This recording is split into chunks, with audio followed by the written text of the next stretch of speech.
Olá, pessoal, ouvinte do podcast Reflexões de um Músico, bem-vindos a um novo capítulo.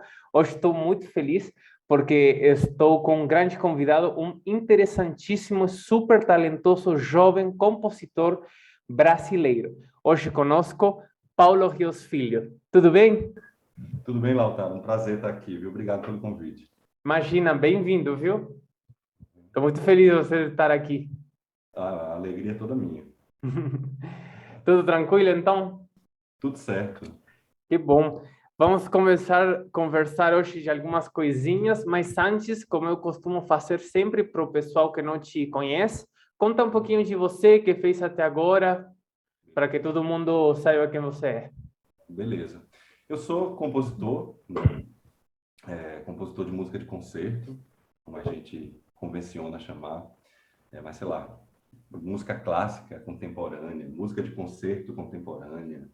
Tem alguns termos aí que podem ser usados para descrever isso, ah, que é a atividade principal na qual eu tenho me concentrado aí nos últimos anos, né? Eu sou do interior da Bahia, nasci, assim, na verdade eu nasci na capital da Bahia, em Salvador, mas fui criado no interior. Meu pai era funcionário do Banco do Brasil, e funcionário do Banco do Brasil, pelo menos naquela época, era assim, né? Tá precisando de um gerente em tal lugar, ou dava duas opções e ele era transferido, né? Então a gente logo migrou por algumas cidades do interior da Bahia, e a cidade onde eu, de fato, cresci assim foi Conceição do Coité, que é na região cisaleira. Sabe o que é o sisal, Lautaro? Não, não sei. Que planta é essa? É agave. Você deve conhecer como agave, que é aquela planta que sai a fibra que faz a corda, essas cordas que a gente compra, geralmente na Ah, sisal. olha. Então lá é uma região com uma produção muito grande de sisal. A região de Conceição do Coité, Serrinha, também morei em Serrinha. E eu acho que só fica pau a pau com lá essa produção dessa fibra. É uma região no México também, que eu não sei exatamente qual é, mas é do sisal que é feito também a tequila, é da agave, é dessa mesma planta, né? Então tem essa irmandade aí com o México de alguma forma, através dessa planta e essa região lá do semiárido nordestino, do semiárido baiano, né? Então me criei lá na região do Sertão, que é essa região de Conceição do Coité. Depois voltei para Salvador com 17, 18 anos para estudar composição justamente na Escola de Música da Universidade Federal da Bahia. E então me formei em composição e regência, mas na verdade a opção é composição, então o curso de regência, no meu caso, que fiz a opção composição, é uma coisa adicional assim, né? Você vê uma coisa ou outra, mas a sua formação mesmo é em composição. Quem escolheu regência, a formação acaba sendo a de regência. É, Depois da graduação em composição, eu já entrei direto para o mestrado em composição musical, também na mesma universidade, na Federal da Bahia. E logo depois também eu fiz o doutorado lá também, né? Então, mestrado e doutorado com orientação do professor Paulo Costa Lima. Eu fui lá também, claro, eu fui colega do João Carlos Vitor, que eu sei que já participou aqui também no outro capítulo aí do seu podcast. Foi lá que eu o conheci, depois escrevi RPT para ele. Enfim, depois do doutorado, ainda no meio do doutorado, eu passei por um concurso para ser professor de música na Universidade Federal do Maranhão, também na região nordeste do Brasil. Fui para o Maranhão, na verdade morava no Piauí, porque o campus em que eu dava aula era o campus de São Bernardo, não era em São Luís, capital do Maranhão. Então era uma cidade limítrofe, né? Fica ali no limite entre o Maranhão e o Piauí. Eu morava no Piauí, viajava para o Maranhão para dar aula, trabalhava num curso de licenciatura em música lá, fiquei 7 anos trabalhando nesse curso. E desde 2020 que eu estou aqui no Rio Grande do Sul, mais perto aí da sua terra natal, aqui na Universidade Federal de Santa Maria, e onde eu sou professor de composição, né? Então lá eu trabalhava na licenciatura, aqui eu estou trabalhando num bacharelado em composição, estou podendo focar um pouco mais nessa área que é a minha área, né? Então vocês veem que eu tenho um percurso é, nada interdisciplinar, porque me formei em composição, fiz mestrado em composição, doutorado em composição, e eu acho que acabo sendo um pouco melhor aproveitado num curso de bacharelado em composição também. E eu posso desenvolver melhor também, eu acho, as pesquisas que eu tenho com vontade dentro dessa área e tal. Eu adorei trabalhar na licenciatura, eu gosto de trabalhar com a licenciatura, mas acaba eu tinha que me apropriar de um outro universo ali e acabava perdendo um pouco o foco, até na produção artística de composição mesmo, né? Que eu espero poder retomar aqui, e é isso que está acontecendo desde 2020. Então, isso é um resumão, assim, desse meu percurso com a composição, pelo menos em termos mais de formação e depois de trabalho como professor de composição também, né? Interessantíssimo, interessantíssimo. Parabéns pela tua carreira e, sinceramente, eu fico surpreso de quanto você já tem feito até agora com o jovem que você é. Porque se a gente lê a tua carreira e todos os teus estudos e tudo, e também a quantidade de pessoas que já estão tocando tua música, você parece que tem um dobro da tua idade. Obrigado, Latário. Mas não sou mais tão jovem assim, né? Compositor aquela pessoa que os compositores são aquelas pessoas que são jovens por mais tempo mesmo, né? Porque a gente vê concursos, né? Concursos de composição para jovens compositores, aí até 35 anos, né? Assim, então, jovens compositores até 35 anos, geralmente, porque é uma carreira que, pelo menos tradicionalmente, se desenvolvia um pouco mais tarde, ou você amadurecia um pouco mais tarde, né? Mas isso virou meio que um mito, assim, também. E, de qualquer maneira, eu já passei dos 35, então, nem dentro desses concursos para jovens compositores, eu sou mais tão jovem assim, tá? Mas eu entendo o que você está querendo dizer, justamente, né? Porque a gente espera sempre que o compositor seja uma voz um pouco mais madura em termos de idade, né? Assim, para ter alcançado certos pontos de uma carreira de compositor, né? Dentro desse Claro. meio. E também... É um meio muito sendo respeitoso aqui, mas é um meio muito de velhos, assim, né? O meio da música clássica, né? Claro. A gente tem essa imagem, né? Assim, Aham. então, do compositor é já uma pessoa mais experiente, cabelos brancos, inteligente também. Mas eu acho que essa imagem vem mudando, né? Felizmente.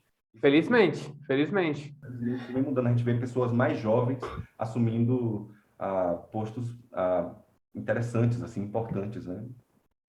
Exatamente. Esse dispara é um bom disparador para falar de várias coisas, mas uma dos fatores que me fez pensar antes de ver a tua cara, sabe? Porque eu te conheci, para todo mundo que não sabe, pela maravilhosa peça Repetir, que eu adorei, do disco de... Agora já também, além de um grande violonista que admiro muito, hoje já é um grande amigo também, João Carlos Victor, que ele gravou no disco de Naxos, que ele ganhou o Tárrega com ele, e eu escutei essa peça e fiquei, nossa, eu preciso saber quem é esse cara, que é isso aqui, maravilhoso. E por que eu pensei que você era mais velho? Pela profundidade dessa composição, pela madurez da composição, sabe? Sim. Por isso me surpreendi. Achei muita profundeza nela, tipo... Então, fiquei assim surpreendido. E parabéns. Como eu te falava hoje, antes de começar o podcast, logo depois de umas coisas que eu preciso culminar, com certeza vou pegar essa peça para incluir nos meus concertos, porque é muito maravilhoso e você explorou coisas muito, muito interessantes. Mas é muito bom isso que você falou mesmo de, felizmente, tem cada vez mais pessoas novas fazendo coisas interessantes e tendo postos interessantes também, né? E eu acho que também tínhamos falado com outro grande compositor espanhol, Juan Herena, que também participou no podcast, da importância de a gente como violonista ou como instrumentista, não como violonista, sino como instrumentista e não compositor, e até uma coisa que eu sinto que preciso fazer mais, que cada vez estou mais interessado, e também a gente ter essa oportunidade e esse espaço para que o compositor vivo e novo também a gente dar a oportunidade de explorar e tocar peças de compositores jovens, que não seja só tipo Leo Brauer, por exemplo, no caso dos violonistas, sabe? Sei, sei. Isso que você está falando, assim, eu acho que é a chave para muitas questões, assim, né? E essa coisa que a gente estava comentando, essa necessidade de renovação dos postos, né? Assim, de você ter pessoas jovens em postos interessantes, né? Você, como regente de orquestra, e de orquestras importantes, né? Ou como compositores que tem encomendas feitas por essas orquestras ou por outros grupos, né? Ou mesmo dos instrumentistas, né? Eu acho que isso também reflete uma necessidade de renovação de público, né, que já vem sendo debatida há tanto tempo para essa música, né? Porque o que eu noto, Lautaro, é assim, que, claro, isso também pode parecer que eu só querendo puxar o peixe um pouco para minha brasa, né? Mas não é. Eu realmente acredito que a música contemporânea, a música feita por pessoas por compositores vivos, compositores e compositoras, né, que estão vivos aqui nesse mundo, que estão respirando esse mesmo ar que os instrumentistas, eu acho que tem uma capacidade muito mais, um potencial muito maior de atingir um público novo e de renovar o público da música de concerto. Eu lembro bem, assim, de uma ocasião lá na Bahia, de um concerto da Orquestra Sinfônica da Bahia, em que eles fizeram um daqueles concertos populares que tem uma clara missão de fazer a divulgação da música de concerto, né? E alcançar novos públicos e tudo mais, que é uma iniciativa por si só ótima. E aí eu lembro que a orquestra foi tocar na concha acústica do Teatro Castro Alves, que é um espaço aberto, e dividiram o concerto com o Olodum, que é aquele grupo de percussão lá de Salvador, que você deve conhecer. Então, assim, a ideia é que o Olodum chama um público do Olodum e esse público acaba tendo contato com a música da orquestra, né, também. E nessa ocasião ia ter a estreia de uma obra de um compositor baiano, que era meu professor, inclusive, o professor Wellington Gomes. Ele fez uma peça para orquestra e grupo de percussão à la Olodum, ou seja, orquestra e Olodum, né? Mas o resto, e essa foi a última peça. E o concerto era dividido entre orquestra e Olodum. O Olodum tocava uma música, a orquestra tocava outra.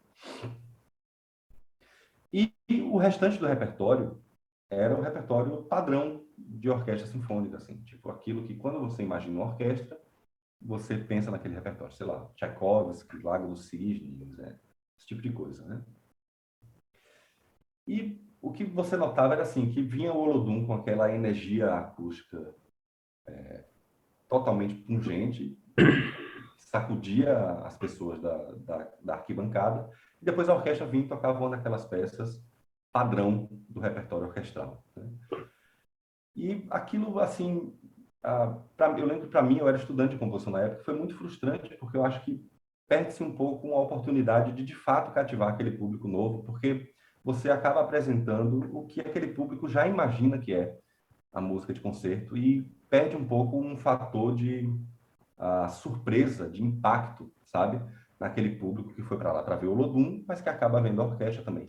E isso, teve um momento do concerto todo que eu acho que a orquestra conseguiu prender a atenção desse público, e foi nessa peça contemporânea desse compositor baiano, o Wellington Gomes, que ele justamente cruzava uma coisa com a outra, a orquestra e os seus recursos acústicos, com o Olodum também, com seus recursos musicais e acústicos. E ali sim eu vi que aquele público disse, caramba, eu não sabia que uma orquestra podia fazer isso. Eu não sabia que uma orquestra podia tocar. E, na verdade, já sabia, porque quando você vai escutar música de cinema, você está escutando essas sonoridades contemporâneas dentro de um ambiente sinfônico. E todo mundo escuta música para cinema e escuta aquela coisa... só não reconhece que aquilo pode ser feito num concerto de orquestra. Todo mundo liga aquilo à imagem, né? Mas, e quando você ouviu aquilo com aqueles momentos de tensão, com aquelas dissonâncias, mas com aquela sonoridade que estava chegando na plateia, ainda mais com o recurso de você ter o grupo percussivo no palco, junto com a orquestra, tocando, eu acho que aquilo ali deu, de fato, isso que você disse que sentiu com o Repeté, de um certo impacto, até porque tem um pouco a ver, eu acho, com o disco do João Carlos Vitor e a forma como ele montou aquele repertório, e o Repeté aparece ali mesmo, eu acho que está... Tipo, depois de Dalma, numa coisa assim, tipo... dá um pouco assim, uma bofetada na cara. Presta atenção. Você estava querendo cochilar? Tá! Não que o restante seja para cochilar, porque o disco é lindo, é maravilhoso. Claro, sim, sim. E uma pessoa desavisada está escutando aquele disco, chega na peça a repetir e diz, peraí, é possível mesmo um violão fazer isso? Né? Claro. E pode até não gostar da experiência no final, mas ela foi puxada de alguma forma. Claro. Né? E às vezes não gosta numa primeira escutada, e depende de uma segunda, de uma terceira, ou às vezes não gosta em nenhuma. A música contemporânea, ela está aberta a esse risco de você, de fato, não gostar, porque ela não é mais do mesmo, né? Ela vem e te dá mesmo algumas bofetadas, te puxa do tapete enquanto ouvinte, e pode ser que você não goste, mas pode ser que você se apaixone por aquela experiência, pode ser que ali você pegue algo, a, um sentido de beleza ou mesmo de feiura que te puxa, entendeu? E porque a vida não é feita só de beleza e a gente não é só tocado por coisas belas, até porque esse é um conceito historicamente construído, né? Claro, Esse conceito de belo. Mas, enfim, e eu acho que ali, eu percebi assim, disse, caramba, olha, eu acho que para esse público novo, eu acho que a música contemporânea teve um impacto muito maior do que o repertório padrão de música, de claro. entendeu? E ali eu vi, caramba, eu acho que tem um potencial grande aqui de as pessoas que estão fazendo música agora dialogarem de uma maneira muito direta com quem está escutando essa música, entendeu? E com certeza a orquestra sinfônica é um ambiente em que esse pensamento ainda vai demorar para se consolidar. É por isso que eu não foco tanto as minhas ambições artísticas no ambiente orquestral, apesar de ser um recurso instrumental incrível. E eu prefiro, às vezes eu me sinto muito mais realizado, sei lá, fazendo uma peça para você, Lautaro, entendeu? Uma peça para violão solo, para violão e flauta. Porque eu acho que nesses caminhos da música de câmara e da música para instrumento solista, ou para instrumento solista com eletrônica, que é um outro recurso que eu acho que ajuda nessa renovação, eu acredito que isso tem muito mais capilaridade e a gente acaba alcançando muito mais pessoas de uma maneira muito mais potente do que esperando as grandes oportunidades das grandes instituições da música clássica, entendeu? Que são as orquestras. Eu realmente, enquanto compositor, não fico esperando isso, apesar de que, se querem me convidar, é uma ótima oportunidade. Claro. Mas eu acho que nenhum compositor jovem deveria esperar isso, mas sim fazer música de câmara com um colega, com os músicos que porventura entraram em contato com sua música e que gostaram daquela música e querem fazer. Então, que ótimo que você tem interesse de fazer repetir, assim, eu ficaria muito feliz de ouvir você tocando. E quem sabe isso não vira depois, não se desdobra numa outra peça que eu posso fazer e você vai tocar, e, sabe? Seria uma grandíssima honra. Eu acho que isso alimenta muito mais o nosso campo Sim, do sim. que ficar esperando grandes oportunidades, né? É muito apaixonante e tem muitas coisas, né, para falar, mas eu me lembrei quando você está falando isso de puxar teu tapete, gostei muito dessa frase, que quando a gente estava no podcast com o João, a gente estava falando, no momento falamos de repetir, e ele falava que ele sempre que toca repetir acontece alguma coisa no público, e eu falo, no público, eu falava, eu prefiro até que dê raiva no público e dê assim uma incomodidade que nada, a nada. Eu prefiro isso a emoção zero, sabe? Até emoção negativa, inclusive, que seja como uma provocação, sabe? Uma coisa assim. Sim, sim. Mas tem uma coisa com a música contemporânea, o que a gente chama que tem músicas, tipo, porque contemporâneo também, cada vez fica mais difícil nomenclaturar tudo, né? Tipo, e contemporâneo, você escuta obras que já abandonaram a tonalidade que já tem 100 anos. Tipo, aí você fala, a contemporâneo, o que é, né? Mas a música de hoje, né? Tem, às vezes, um prejuízo, né? Ainda tem uma questão de... Além de que, na história, quase sempre meio que aconteceu que no momento que algo foi criado, a primeira reação foi, no geral, recusão, tipo, recuso, e depois aceitação. Acho que no mundo da música atonal, por esse quebre, que foi a única coisa que não teve como em comum com os períodos anteriores, que abandonar uma tonalidade com uma hierarquia, acho que esse quebre por aí, por essa questão, pode demorar mais. Mas eu acredito que é só uma questão de tempo e costume, porque até eu antes, inclusive nos meus começos como estudante de música, confesso que eu teve uma recusão com a música contemporânea.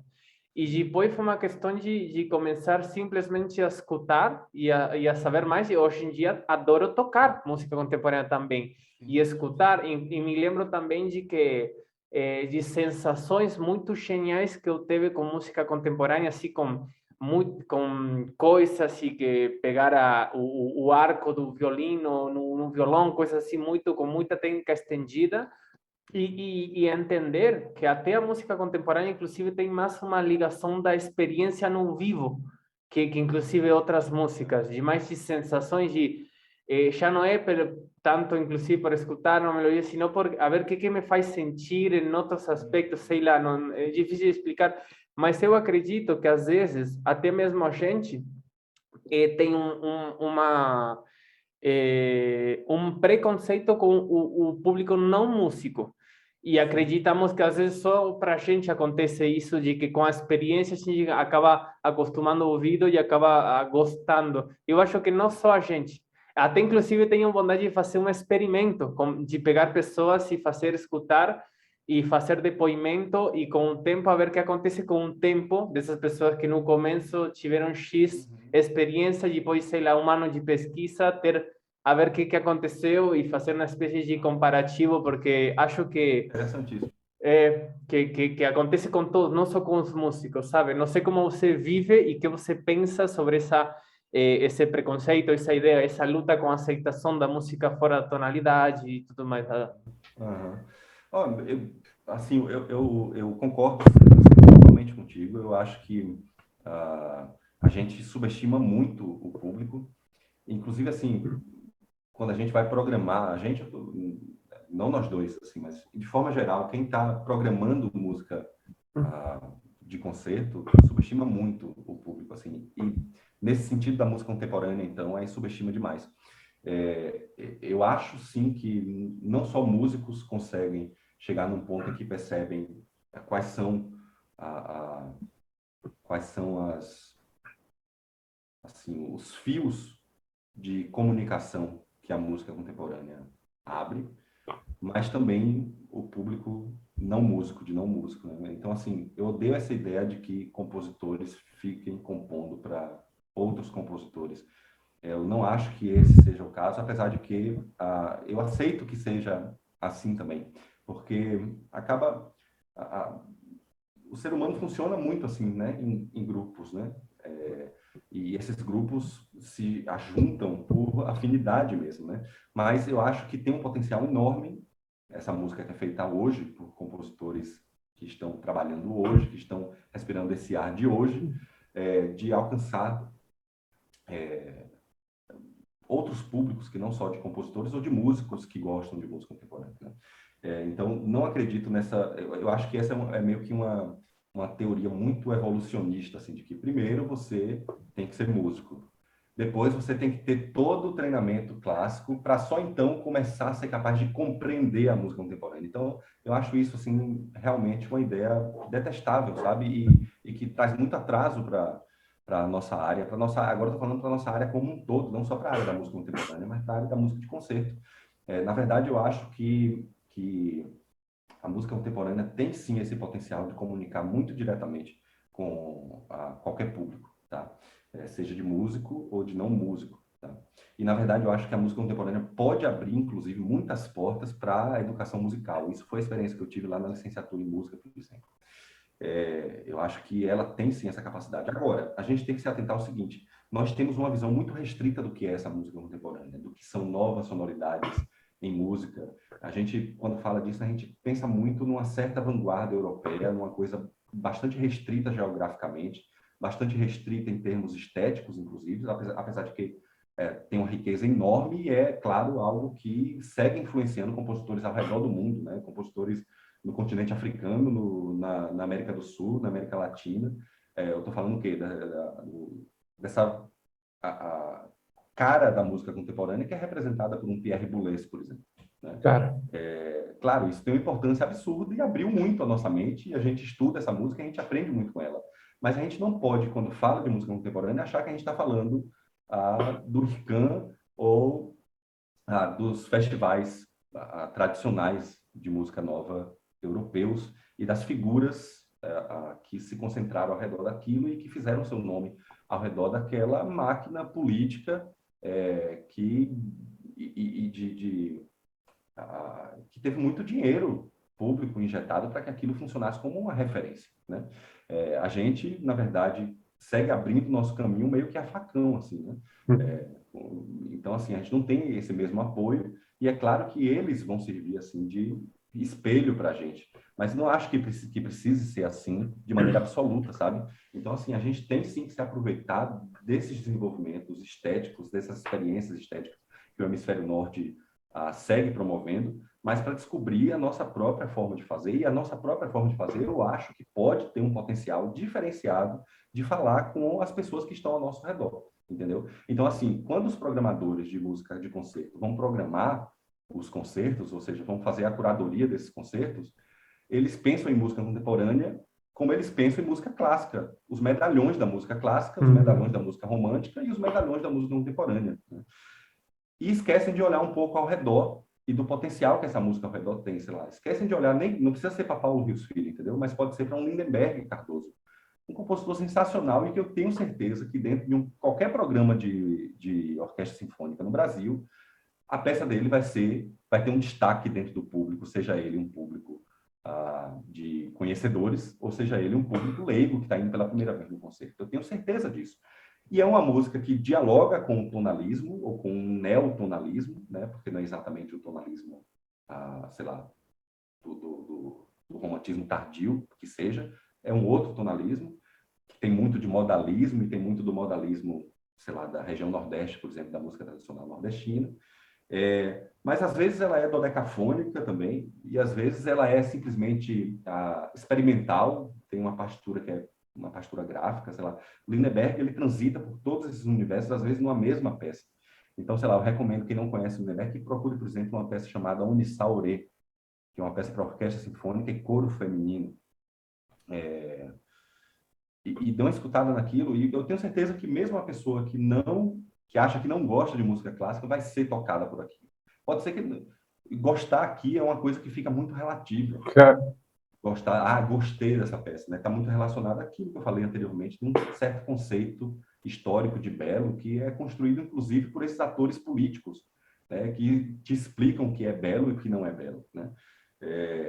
Não, então, assim, gostar, às vezes, tem muito a ver com esse conceito de beleza, né? Mas eu estou falando de uma outra coisa, que é ser tocado por algo. E talvez no início você ache que até que não gostou daquilo, mas você foi tocado, você foi impactado por aquilo. E obra de arte, eu acho que a arte tem muito essa função de te tocar, né? Aí se é gostar, se é bonito, se é belo, aí já é uma outra coisa, né? Porque eu acho que isso pode se configurar de maneiras muito plurais, né? Um gostar, ou uma beleza, uma coisa realmente bela, ou qualquer coisa desse tipo. Mas que aquilo vai te afetar, né? Então, que você seja afetado por aquilo de alguma maneira, eu acho que é muito importante. E a música do Lindenberg Cardoso, por exemplo, mas eu posso citar vários outros, o Paulo Costa Lima, também da Bahia, o Silvio Ferraz, de São Paulo, alguns colegas mais jovens, Felipe Lara, que está lá nos Estados Unidos, mas é um compositor brasileiro, o Marcos Balter também, no mesmo caso, a Tatiana Catanzaro, aqui, a Laiana de Oliveira, que é uma outra compositora também, assim, da minha geração, a Tatiana um pouco mais velha, mas também da mesma geração. São compositores que eu tenho certeza que o público leigo vai se impactar por aquela música, de alguma forma. Então, eu sou descrente dessa ideia de que existe uma evolução em que você primeiro vira músico, para depois estudar o repertório clássico completo, aí chega em Debussy, e só então você vai ser capaz de compreender, que é uma outra ideia que eu nem concordo, compreender a música contemporânea. Não acho que a música está aí para a gente compreender. É muito mais isso que você falou, de estar aí para a gente sentir, para a gente se deixar, se permitir ser afetado de alguma maneira. E eu acho que a música contemporânea tem muito potencial para isso. Demais. Concordo absolutamente com tudo que você falou. Essa questão de entender, de compreender, é uma questão também na arte da música pouco válida. Tipo, no último dos casos, deixa que para nós músicos tentemos compreender para fazê-la melhor. mas para mim faz sentido sentir, justamente. E como eu falei também antes no outro podcast com um grande violonista, Gianmarco Ciampa, que a gente falava disso, que às vezes também com esse preconceito que ainda tem também da música clássica ou de concerto de todos os tempos versus não, né? Mas em comparação com a música popular, que muitas vezes o mesmo ouvinte fala, ah, mas eu não entendo a música clássica, por isso não escuto. Primeiro, que não é o fato de entender. E depois também, o que eu falava com ele, que te faz pensar que você se entende a música popular? Talvez também não entende, mas você se permite sentir sem esse preconceito, talvez intelectual, né? E com o que você falava dos programadores de concerto, eu acho terrível, terrível e que só resta muito quando o programador de um concerto, o organizador de um festival que te convida para tocar, te fala, por favor, música contemporânea não. Uhum. E isso acontece muito, de falar no programa não toca música X ou música contemporânea não, ou você envia a proposta e eles te dão o ok para umas peças e outras não.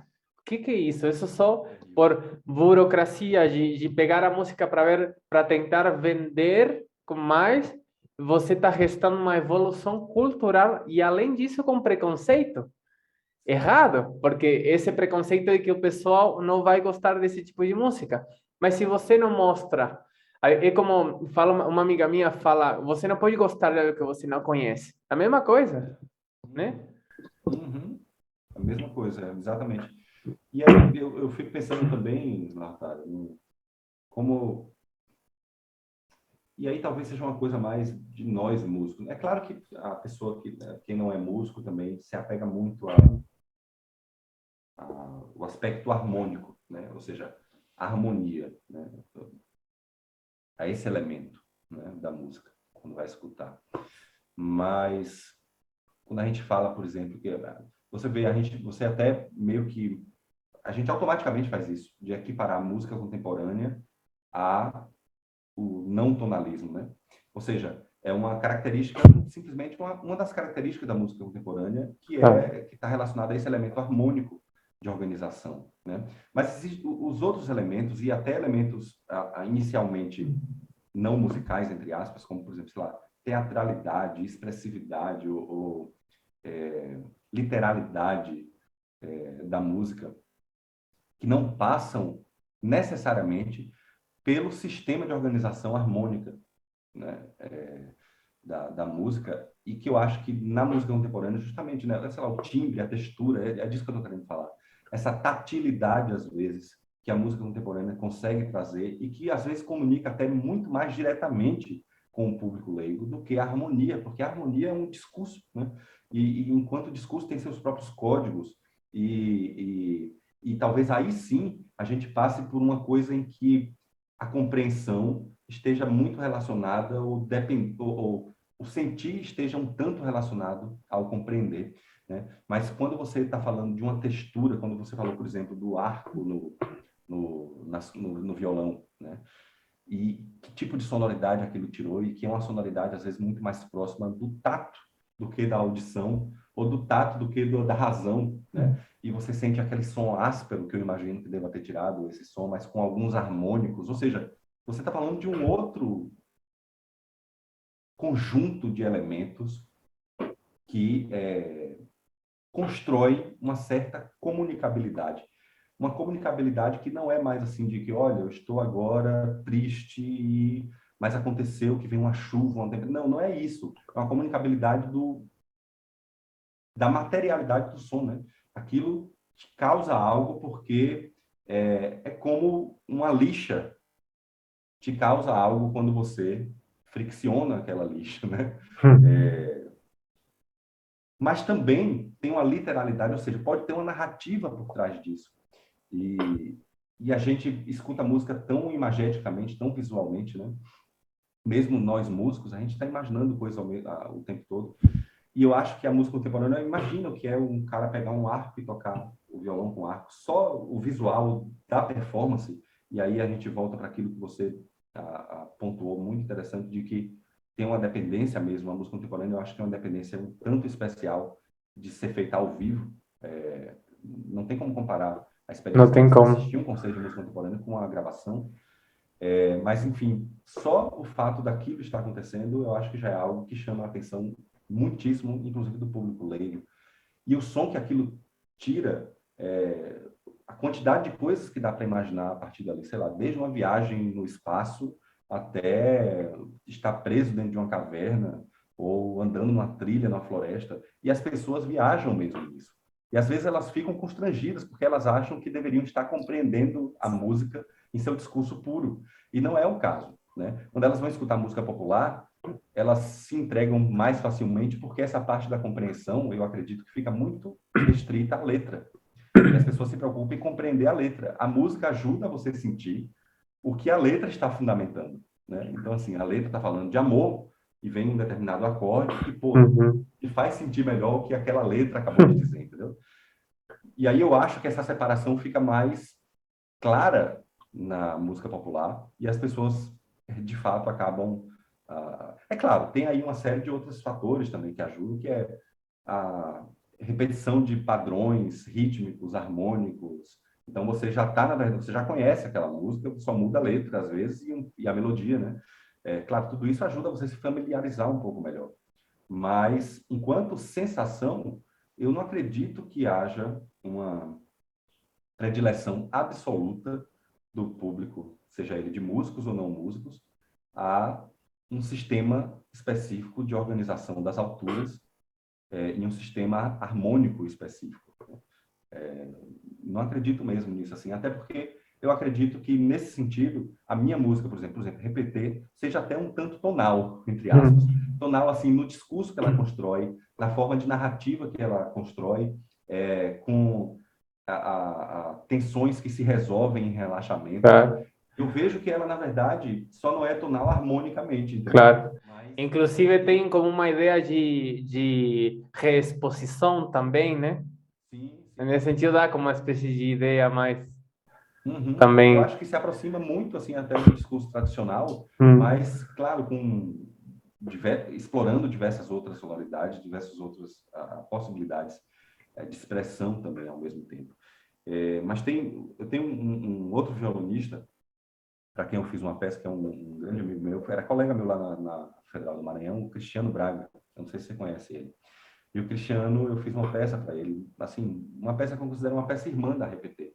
Eu fiz logo antes de repetir essa peça, que é Rua das Pedras. E tem uma coisa que eu gosto muito de explorar também, que é a, a, o músico ele tem que usar a voz, né? Então, músicos não cantores usando a voz. O próprio João Carlos Vitor teve que fazer isso em repetir também. sim. Mas em Rua das Pedras, esse uso é um pouco mais explorado, né? O uso da voz.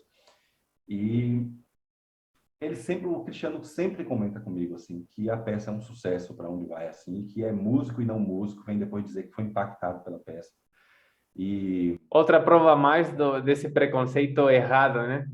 sim, e aí ele fala justamente, ele diz assim, cara, não tem alguma coisa na tua música ali que é uma teatralidade. Ele usou esse termo assim, eu lembro uma vez. Tem uma teatralidade, claro que o uso da voz traz, mas no próprio discurso musical mesmo, eu acho que tem sim uma certa teatralidade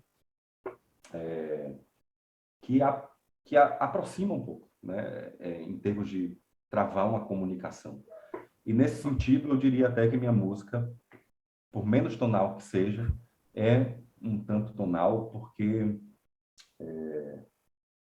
claro, essa teatralidade a gente alcança de diversas maneiras, mas dentro de uma visão, então, teatral, eu diria que é um discurso teatral mais tradicional, entende? Assim, não é um teatro tão experimental, apesar de que eu não faço teatro, eu faço música. Então, estou falando dessa teatralidade que ele referenciou, que estaria ali entremeado, emaranhado ao tecido musical que eu estou Uhum. tecendo, sabe? Eu acho que passa um pouco por aí, assim. E eu acho que isso comunica muito. Então, assim, são diversas as possibilidades e elas nem sempre passam pelo discurso harmônico.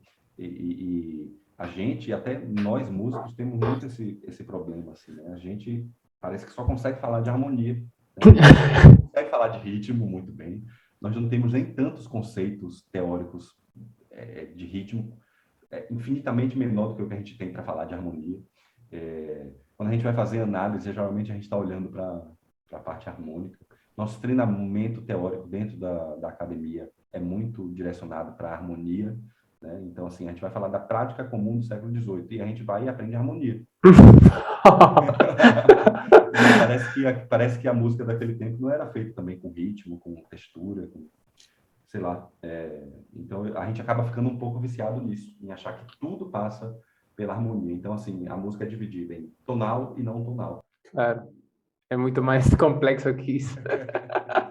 Mas é verdade, nós mesmos, tipo, eu no meu dia a dia também caio nessa, às vezes quando estou analisando no jornal, a primeira coisa é a harmonia, depois ritmo harmônico, que muda o ritmo harmônico, sabe, coisas assim, mas é muito importante ter essas outras coisas em conta, porque a música é muito abrangente nessa questão de recursos, mas eu acho muito importante nós músicos tentar passar a mensagem o mais possível, o máximo possível, de para o público tentar não ter essa recusão, esse preconceito, esse medo, para a gente mesmo animar e incentivar o público a se abra, não se abra a gostar, nem como você falou, não se tenta obrigar a gostar, se não se abra só sentir, mas pode sentir uma coisa que depois você fala, nossa, não quero passar por isso nunca mais, mas você primeiro conheceu,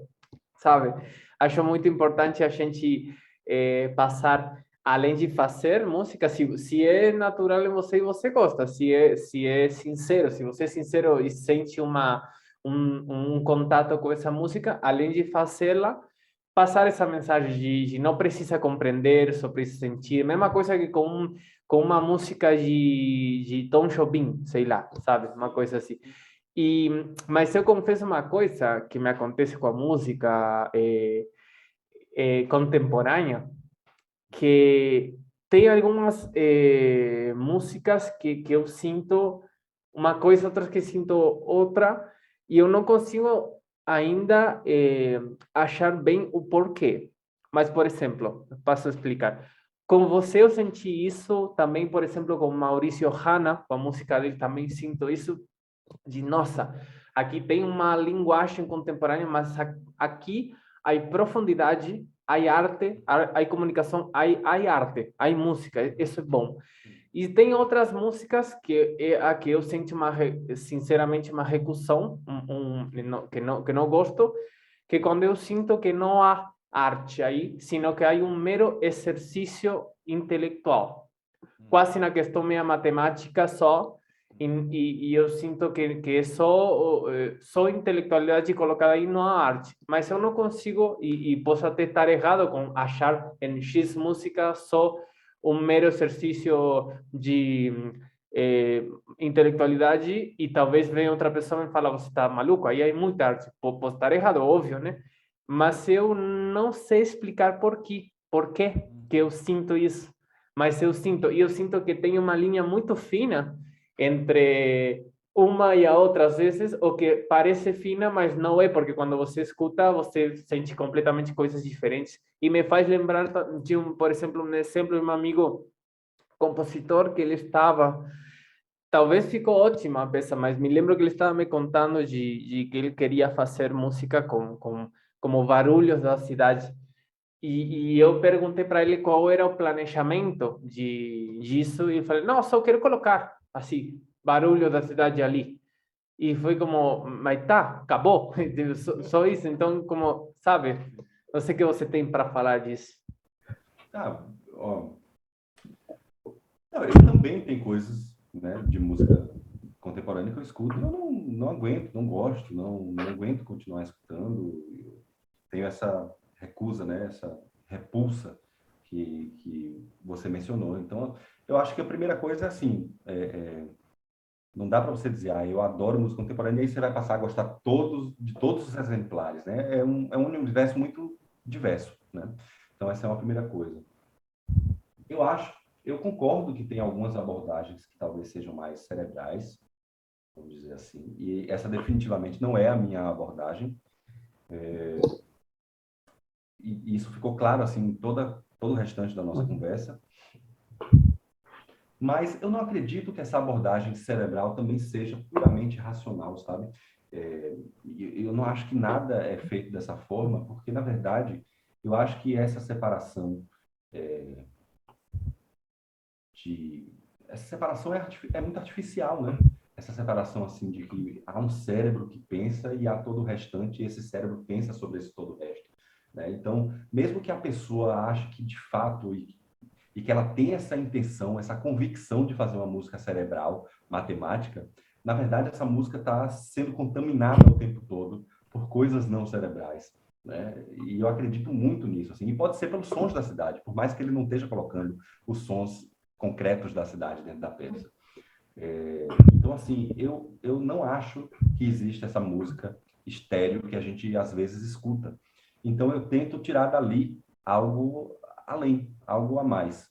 Quando eu estou na situação, quando eu estou num concerto, por exemplo, e que toca essa peça, eu não, eu tenho essa sensação que você tem. A peça não está me puxando, não está puxando nem meu ouvido, nem meu tato, nem meu visual.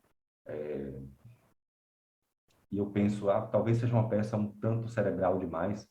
Eu tento buscar ali, e aí vira até um exercício criativo meu, de buscar ali esses outros elementos que eu esteja sentindo falta, por mais que eles pareçam não estar ali, às vezes eles estão, só estão um pouco mais escondidos, um pouco mais tímidos às vezes. Então, assim, eu tento transformar aquilo num exercício de escuta, né? E às vezes dá certo, e às vezes eu até passo a gostar mais daquela música, ou me aproximar mais dela. Mas eu concordo com você que tem algumas que ficam um pouco frio demais. E aí eu só tento respeitar o lugar que ela tem, assim, e que aquilo, na verdade, pode estar abrindo portas que eu que não estou sendo capaz de identificar, né, naquele momento. Isso é uma postura que eu tento ter e que e muitas vezes abriu portas para outras pessoas. Isso que é mais incrível. Ver alguém me diz, curti muito aquela peça, tal, tal. E foi uma peça que não me puxou de maneira nenhuma. Mas o que eu acho problemático é a identificação, que não é o seu caso, tá? Eu entendi o seu ponto, mas o que eu acho que é realmente problemático é a identificação inequívoca que às vezes é feito entre essa música mais cerebral, mais racional, e o que seria a música contemporânea. Então, eu acho isso assim, muito empobrecedor. E até enquanto compositor, eu tento não compor assim. Porque eu acredito que esse meu ofício é um ofício de comunicação. Eu quero comunicar, eu quero me relacionar com as pessoas através dessa música, entendeu? Então, não que eu fique sempre pensando no que o outro vai sentir, mas eu gosto de saber que aquela música é persuasiva, sabe? Expressivamente persuasiva, discursivamente persuasiva, artisticamente persuasiva, musicalmente persuasiva. Então, assim, eu gosto de saber que talvez o músico vá se interessar muito em tocar aquela peça quando ele ouvir. Eu gosto de saber que talvez uma pessoa que achava que não gostava de música contemporânea vai saber, vai se impactar e vai talvez mudar o seu pensamento ao saber que aquilo foi alguém ali que está vivendo no mesmo mundo que ela, que compôs, que às vezes está pegando o mesmo meio de transporte que ela, que às vezes está, sabe, e às vezes até reconhece coisas em comum ali. Então, mas enfim, eu não acredito que nada possa ser feito totalmente cerebral a ponto de você, de fato, cristalizar aquilo como algo cerebral, sabe?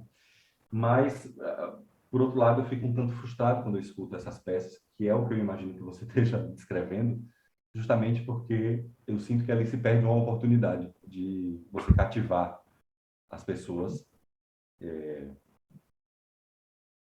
que depois poderiam escutar aquela mesma música com outros ouvidos, entendeu? Se ela começasse a se ambientar com a música contemporânea, com outras obras que abrissem mais portas e não fechassem, sabe? Claro, A gente está num terreno muito delicado aqui, né? Porque passa por uma coisa que é muito subjetiva, que é você gosta assim, eu gosto assado, o outro gosta de outro jeito, mas não dá para a gente negar também que há qualidades objetivas nisso que a gente está falando, né? Então, assim, na verdade, eu gosto muito de uma frase de um sociólogo francês chamado Bruno Latour, que ele fala assim, ó, tá, uma estátua, ela permite a observação por diversos ângulos e, portanto, diversas interpretações subjetivas. Mas tem uma coisa muito concreta que autoriza, que permite com que várias observações subjetivas possam ser dadas, possam ser feitas sobre ela, que ela é uma estátua tridimensional. Então, assim, tem primeiro uma característica material objetiva que permite com que interpretações subjetivas sejam feitas daquela coisa, entende? E eu acho, então, que a música é essa coisa que tem que tentar ao máximo, com muita modéstia às vezes, mas tentar ao máximo abrir portas diversas, para dar ângulos diversos, entende? Eu acho que a música tem esse potencial que uma estátua não tem. Tem muito mais potencial do que a estátua, que depende do ambiente tridimensional. A música abre outras dimensões. E às vezes a gente fecha muito elas. E não é que aquela música vai ser pior, mas eu acho que ali se perde uma oportunidade de quebrar preconceitos, entendeu? Com a música contemporânea. E aí você fica muito nisso que a gente está chamando de cerebral. Eu acho que é um pouco por aí, não sei. Eu viajei demais aqui. Não, acho super interessante, acho super interessante a tua reflexão. E eu gostaria de aclarar, porque inclusive talvez, às vezes penso que talvez não, no meu jeito de falar pode até parecer, mas não é a ideia de catalogar como isso é bom e isso é ruim, mais ainda, porque que soberbo seria de parte da gente falar o que eu acho, o que eu gosto ou não tenho recursão é bom, o resto é porcaria, não, não é isso, não, tudo pelo contrário, sino que sinceramente o que você como que abraça mais o que gera mais como uma desconexão, né? E refletir ao respeito disso sem desmerecer nada. E a mesma coisa, inclusive, com a gente estava falando mais no começo, com a música antiga, né? Ou a música de outros séculos, a música tonal. Não é um fato de música contemporânea versus aquela outra, sino que a não negação de nada. E como o que você estava falando agora, principalmente porque a música se a gente para pensar, é a arte que mais, também sem colocar a música versus outras artes, né? Todas são muito necessárias, mas a música é a que mais chega em todo mundo. Na música no geral, porque se você pensa, tem pessoas que não chegam na poesia, tem pessoas que não chegam até no cinema, muitas pessoas que não chegam à pintura, que não são chegadas a consumir. Mas não existe pessoa que não ouça música, algum tipo de música. Então, tem isso que você estava falando, alguma coisa especial, a arte da música, para a gente aproveitar e abrir e expandir, né? Isso, isso. Não, eu entendi, Lautaro, assim, o que você falou, mas de fato a gente gosta de umas coisas e não gosta de outras. Claro. E eu acho, sim, assim, eu reconheço que às vezes eu fico muito frustrado, assim, de ver certas abordagens que distanciam, né, e que reforçam muito os Claro. estereótipos. Eu acho que talvez o problema esteja mais aí, né, os clichês e os estereótipos da música contemporânea, que são Exato. reforçados. Só para intelectuais ou só para entendedores, essa questão que é separar, e tudo que é separar é negativo. Tudo que separa e estatiza é E às vezes negativo. isso se reflete na música ela própria, né? Na sonoridade que é construída. E também isso é um reflexo um tanto geopolítico, né? Assim, né? Então, Claro. fazer a música mais assim, música dentro de escolas, né? Não, essa minha música é espectral, essa minha música é serial, essa minha música é nova complexidade, e você fica ali restrito a uma escola europeia tão distante de você. E que, claro, você tem muita coisa para beber ali naquela fonte, mas você tem outras fontes aqui ao seu redor também para beber. Exato.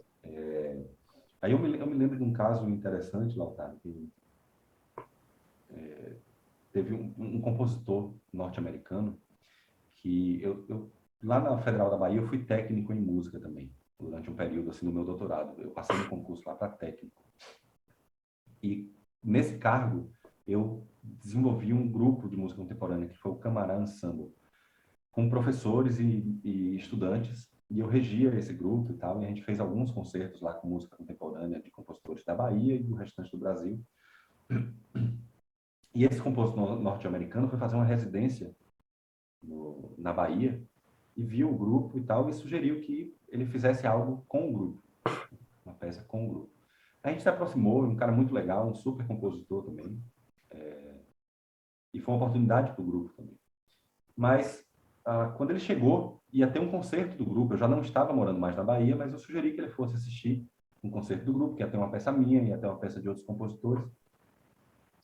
E a peça minha que foi tocada foi uma chamada Choros de Estamira, que foi estreada na Holanda em 2009, e era 2013 esse grupo ia tocar lá na Bahia.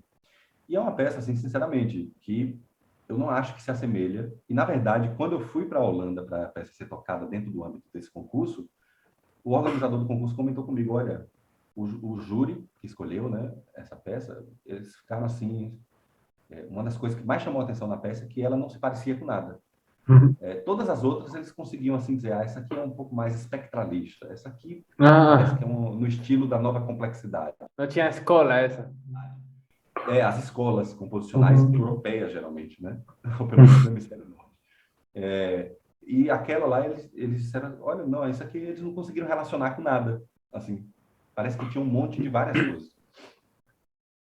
E esse compositor, ele foi escutar o concerto e depois ele me deu um feedback. E ele, assim, ele foi para a Bahia porque ele era um admirador da música popular brasileira. Mas ele era compositor de música de concerto e admirava a música popular brasileira. Ele conhecia a música brasileira, assim, a música popular brasileira, né? E aí, o que foi que você achou do concerto, né? Depois do concerto, tá? Ele disse, gostei da sua peça também, só fiquei um tanto frustrado porque a sua peça, por exemplo, caramba, me soou tão parecido com a música europeia. Ele escutou dessa forma, né? Fiquei tão triste assim com isso. Vocês têm tanta música maravilhosa, vocês têm Novos Baianos, vocês têm Mutantes, sabe, né? Você tem a Bossa Nova e me soou tão europeia. Fiquei frustrado assim um tanto com isso. Assim. Era isso que eu teria para comentar. Soando como a música do colonizador, eu acho que até foi ele que falou assim. Ele disse: caramba, não. Aí, primeiro eu disse, né? A resposta que eu dei para ele foi assim: olha, primeiro que não me soa assim, de maneira nenhuma, né? Mas tudo bem, você deve ter escutado assim por alguma maneira, por algum motivo. E segundo, que é muito curioso que você, um norte-americano, venha me dizer como a minha música brasileira tem que soar, né? Assim, então, eu fui um pouco indelicado com ele, assim, na verdade. Mas é porque, de fato, eu achei muito curioso que ele se colocou numa posição de dizer como a música de um compositor de música contemporânea brasileira deveria soar. E na cabeça dele era, sei lá, eu deveria estar compondo algo bem próximo da bossa nova, talvez. Claro. Exato. Era uma peça que tinha muito de coisa experimental e tal. E não fazendo essas coisas que eles fazem. Entendeu? Mas, pô, eu estou fazendo aquelas coisas, com certeza, com uma outra ótica, com outras mãos, com outros cheiros ao meu redor, com outros sons ao meu redor, né? E não vai sair daquela mesma maneira. Mas eu me dou esse direito de experimentar com as mesmas ferramentas que eles têm experimentado. Eu não preciso compor bossa nova nem samba, entendeu? E eu acho que é um pouco o que ele estava esperando, assim. Então... Que interessante, passa não? um pouco por aí, né? Porque acaba também que a gente tem, às vezes, compositores brasileiros que se filiam a certas escolas, né? Claro. E não que eu acho que você tem que compor, então, pelo contrário, coisas nacionalistas, não é isso que eu estou falando. Até porque minha peça não tem nada de nacionalista, mas não é uma peça de um compositor europeu, e eu nem tentei ser uma peça de um compositor europeu. Claro. E para você ver como, às vezes, as nossas tentativas também são em vão, ele escutou como uma música de um compositor europeu. Vai entender. Claro. É muito engraçado, não? E é como você falou, é muito delicado porque é tão subjetivo, mas não me deixa de surpreender essa, eu acho que é natureza humana de ter que catalogar e ordenar e colocar em caixas. a gente naturalmente tem que fazer um esforço para não fazer isso, para não tentar catalogar. É muito interessante como isso sempre acontece e sempre e também ordenar verticalmente. Eu já falei isso várias vezes, o pessoal que escuta este podcast deve estar cansado de me escutar repetir ideias, mas sempre como que tem a necessidade de colocá-lo como melhor, segundo melhor, terceiro melhor. É interessante isso, né? Por que será que a gente precisa? Eu acho que essa necessidade de catalogação vem da nossa. A gente constitui o nosso aparelho cognitivo a partir da linguagem, né? Então, assim, o desenvolvimento da linguagem é fundante para isso que a gente reconhece como ser humano, né? Então, e a linguagem é o quê? A linguagem é essa catalogação. A gente cataloga, isso é um Aham. microfone, isso é um computador. Claro. Então, a música é extremamente desafiadora nesse sentido, porque a música está fugindo o tempo todo das catalogações, mas a gente insiste em colocar ela dentro dessas Claro. caixinhas, porque a gente precisa disso, senão a gente fica louco. Eu me lembro, você no início falou disso aí também, né? Como é difícil dar nomenclatura, as coisas, é música contemporânea, mas já tem música que a gente chama de contemporânea que tem mais de 100 anos de idade. Não é mais contemporânea. E eu lembro essa diferença de universos, né? Eu lembro que a gente tinha esse grupo chamado Oficina de Composição Agora, lá na Bahia, Oca, que a gente organizava vários concertos, festivais de música contemporânea. Inclusive, tem um experimento interessante para lhe contar depois sobre essa história de música contemporânea e público leigo, entre aspas, público leigo, né? Público de não músicos e tal. Depois você me pede para lhe contar. Mas com a Oca a gente organizava várias coisas e aí volta e meia a gente conseguia a matéria no jornal, né? No jornal lá de Salvador, numa tarde, no Correio da Bahia e tal.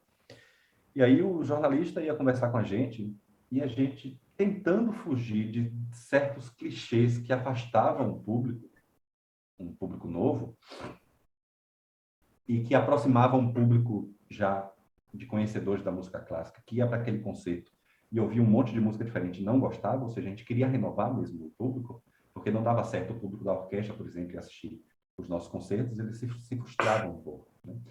Então a gente queria renovar o público, um público jovem, a gente dizia, olha, não chama de música clássica, não bota na matéria que é música clássica. Sei lá, diz que é música contemporânea, música nova, até música de concerto pode ser, mas não vai dizer que é música clássica, porque não comunica bem o que é que vai acontecer lá. A gente não quer se ligar, né?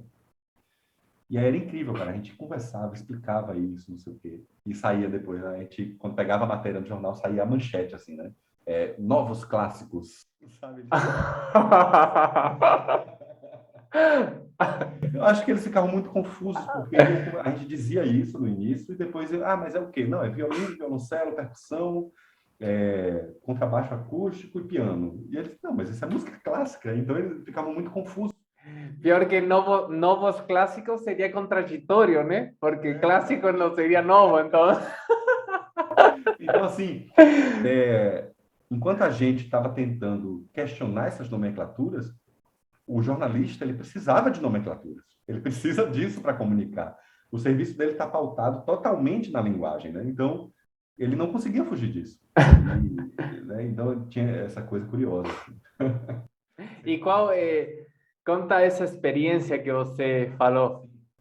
A gente fez o Música de Agora na Bahia, que foi o maior projeto desse grupo. Ó, Você foi o fundador, né? um dos fundadores, Na verdade, foi assim, nós éramos colegas, quatro ou cinco colegas de graduação, e esse professor, Paulo Costa Lima, sempre incentivou que a gente fosse além da academia, né?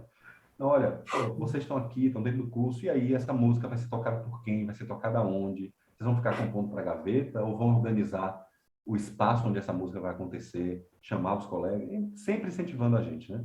E a gente montou, no final das contas, uma associação, né? Tem personalidade jurídica essa. Existe ainda o grupo, né? Desativou porque teve um colega, o Túlio, foi para Portugal, eu fui para o Maranhão, agora Rio Grande do Sul. Então, assim, muita gente indo para outros lugares, né? Mas o maior projeto que a gente fez foi esse Música de Agora na Bahia, primeiro com patrocínio do governo do estado, depois com patrocínio da Petrobras, teve aqueles editais culturais da Petrobras que aconteciam antigamente. E a gente conseguiu em 2013, entre 2012 e 2016, em 2017 a gente fez muita coisa.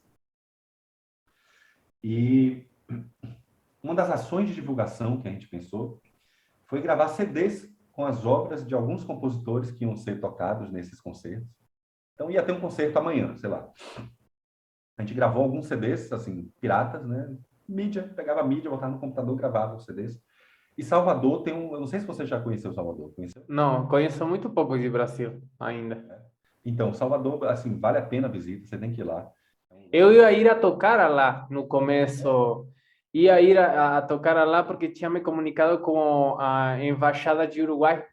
E antes de, porque eu cheguei e parece que eu trouxe a pandemia, tipo, 2 semanas depois veio a pandemia. Eu já tinha uns concertos em vários Cancelou. estados, várias, sim, cancelou. Mas Então tenho que com ir. fé que vai rolar aí em breve. Então, assim, Salvador, você vai perceber quando você for lá, que é uma cidade, assim, as pessoas estão se virando, sabe? As pessoas estão se virando como podem. Então, assim, tem vendedor ambulante em toda esquina, tem Hum, vendedor, sei lá, às vezes o cara não tem nem uma barraca, mas está vendendo coisas aqui no, numa sacola na mão e está vendendo coisas na rua, sabe? Então, assim, tem uma cultura de vendedores ambulantes muito forte nas ruas de Salvador. Mesmo nos bairros mais ricos, assim, você vai ter ambulantes em todo lugar. E tem muito ambulante de CD e DVD, né? Então, e esses ambulantes ficam tocando as músicas, assim, bem alto. Então, tem lugares que você chega em pontos, paradas de ônibus, assim, que você tem, sei lá, 3 ambulantes de CD, cada um tocando uma música diferente. nossa. É uma verdadeira música experimental, assim, sabe? Parece que você tá num música experimental. É muita, vem uma música daqui, depois vem outra, e passa um com um carrinho com o som ligado também aqui na sua frente, e aquela música passa aqui.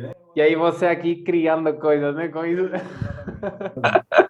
E a gente fez isso, a gente, não, bora montar uma barraquinha de CD de música contemporânea. A gente gravou, assim, sei lá, 3 CDs de cada coisa, com um repertório variado. Tinha um dinheiro para divulgação, então a gente pagou um ator da escola de teatro da UFBA, para ele fingir que era um ambulante, e botou uma caixinha de som embaixo de uma mesinha, tocando essas músicas, música contemporânea dos compositores de lá, que iam tocar no próximo concerto. E ele gritando, né? Olha aí, música contemporânea da Bahia, vocês vão curtir, venha comprar, tá só R$ 5, R$ 5, R$ 5, vem comprar. Música contemporânea saindo do forno, compositores aí, Guilherme Bertissolo, Wellington Gomes, Paulo Costa Lima, Lindenberg Cardoso, Paulo Rios Filho, venha curtir, não sei o quê. Cara, ele ficou 1 hora, e aí a gente filmando isso para depois botar na internet, né? A peça era essa, botar a peça de divulgação depois na internet, aí concerto amanhã e tal, tal, tal. Mas era um ambulante vendendo essas músicas, né? E tocando. Rapaz, você não acredita, velho. A gente vendeu 10 CDs em 1 hora. 10 CDs em 1 hora. Eu tô falando sério. Nossa senhora, eu acredito. Legal. Outra prova mais. Olha, gostei, viu? Vou levar. Eu acho que essa aí é boa para dar uma relaxada, né? Eu, talvez estava numa parte calma da música, assim, a pessoa Ah, depois, né? Coitado. Mas eu fiquei, mas pô, que interessante, nossa. E isso foi porque vocês colocaram, e o ator colocou uma atitude bem mundana com essa música, como se estivesse vendendo pipoca, sabe? exatamente. E Como se fosse aí, assim, e aí ele quebrou sucesso, essa né? barreira. Olha Sucesso, só. música clássica da Bahia, vem comprar música clássica. Aí já teve gente que deve ter dito, caramba, nem sabia que tinha compositor de música clássica na Bahia. E aí foi lá e comprou para ouvir, sabe? Foi um Nossa. experimento super divertido, assim. Que interessante, nossa senhora, que legal que você contou essa experiência. Sabe que eu me lembro que uma coisa bastante diferente, né? Mas uma experiência que me fez mudar muito e compreender como nós mesmos, como eu fazia isso como músico, de colocar o preconceito no público, no músico, no ouvinte música de concerto em um concerto que eu fiz na minha cidade como adotada de coração, porque eu nasci em Montevideo, mas comecei minha formação em música em Oberá Misiones, norte da Argentina. E aí, em Oberá, eu sei a música que, no geral, costuma escutar meus amigos de lá. E, no geral, a maioria escuta assim, sertanejo, muito sertanejo, porque tem a tríplice fronteira, se escuta muito, e música popular, né, que todo mundo ouve.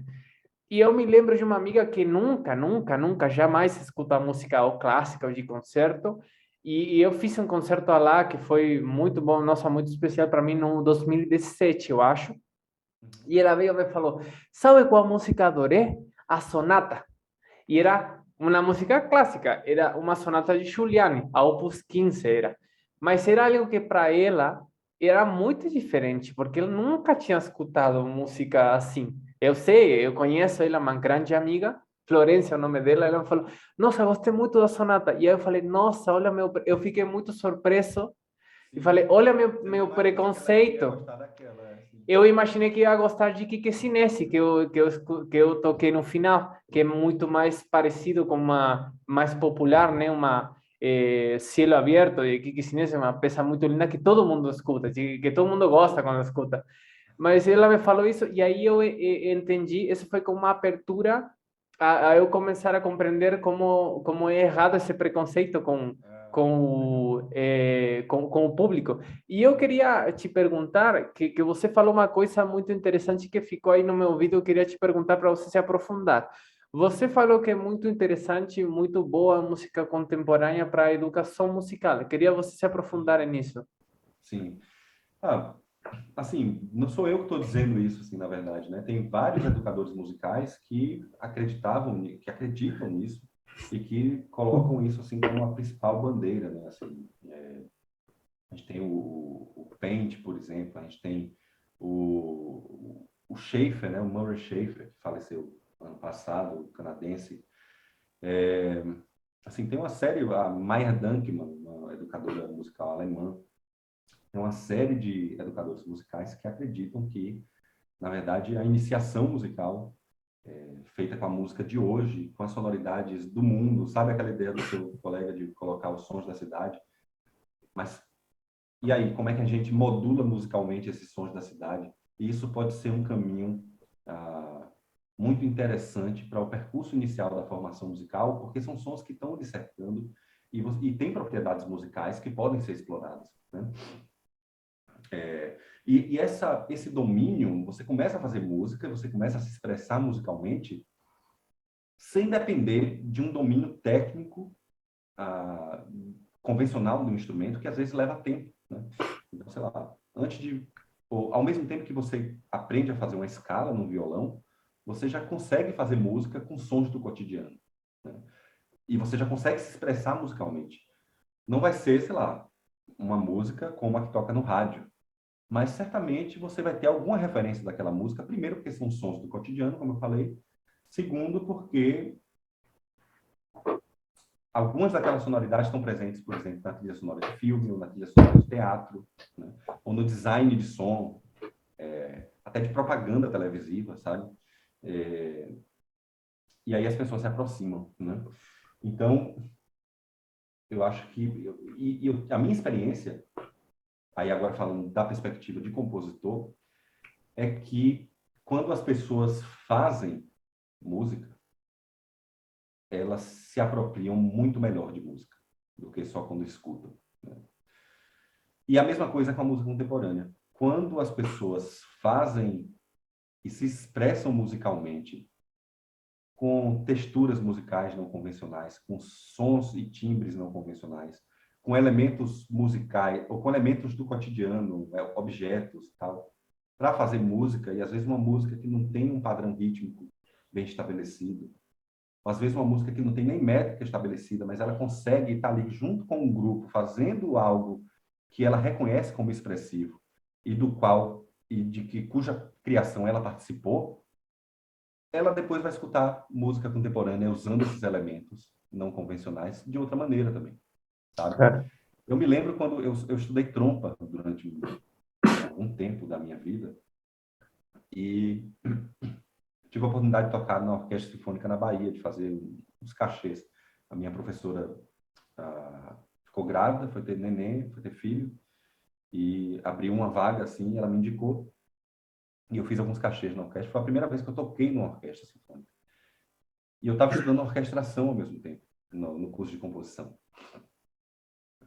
E eu lembro como aquilo transformou, assim, eu via os exemplos de orquestração todos, eu estudava as partituras, eu fazia os exercícios, Mas quando eu fui tocar dentro de uma orquestra, eu comecei a ter outra visão de orquestração, né? Porque eu estava fazendo música dentro de uma orquestra, sabe? Era totalmente diferente de eu ouvir os exemplos, analisar as partituras e até escrever. Quando eu fui para dentro de uma Claro, orquestra, eu comecei a perceber como, de fato, uma orquestração poderia funcionar. E eu acho que composição, ou música contemporânea, passa por você experienciar composição contemporânea, composição sem amarras, composição que passa também por uma capacidade de improvisar fora de qualquer linguagem pré-estabelecida. Então, assim, a minha experiência lá na Universidade Federal do Maranhão tinha muito disso, assim, por exemplo. Ainda um curso muito interessante, porque é um curso de licenciatura que não tem teste de habilidade específica para entrar.